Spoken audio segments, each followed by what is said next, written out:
En quelques minutes seulement, l'immense navire de croisière fait son entrée dans la rade de Marseille. Le poste 162 est occupé par le Marina. Pas d'autres mouvements avant 13 h. La manœuvre est toujours délicate. Depuis la vigie, sorte de tour de contrôle, le capitaine donne les dernières instructions. On lui donne le poste à quai où il doit se rendre, les conditions météo et toutes les informations qui peuvent lui être utiles pour son entrée. C'est le 3e bateau de la journée. En pleine saison, il peut y en avoir 6 dans le port. Le géant des mers vient tout juste d'accoster. Avec près de 3000 passagers à bord. Ce n'est que la moitié de sa capacité totale, mais après 2 ans d'arrêt, les croisières reprennent.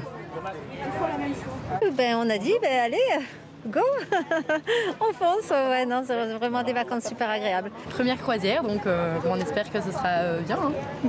À chaque escale, de nouveaux passagers qui embarquent, mais aussi plusieurs milliers de touristes qui partent en excursion.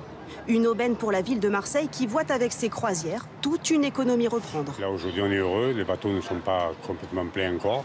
Enfin, ça va, il y a du monde quand même, on reprend notre activité doucement. On espère que ça va durer. On avait une grande inquiétude pour savoir si on retrouverait les personnels, simplement les taxis, les bus, etc. Il y a toute une logistique qui se met en place.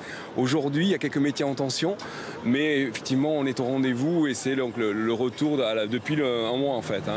Avec 524 000 passagers par an avant la crise sanitaire, le marché français est le 5e en Europe.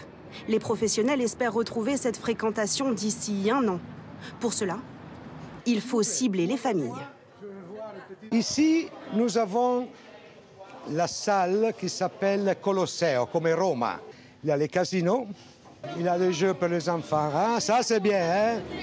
Avec ses 337 mètres de long, ses 17 ponts, le bateau flambant neuf a de quoi convaincre tout le monde. Avec une activité qui fait déjà l'unanimité. Les toboggans. Moi, les toboggans avec les petits. Ah, et puis les bars. On n'aura peut-être même pas le temps de tout faire en une semaine. Dernier argument, des prix attractifs. En moyenne, 900 € la semaine par personne, tout compris. Et c'est gratuit pour les enfants. Comptez un peu plus en période estivale.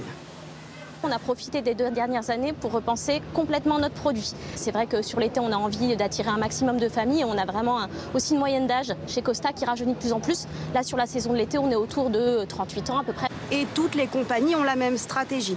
Dans cette agence, la croisière est l'un des produits phares. Elle vise un nouveau public, plus large.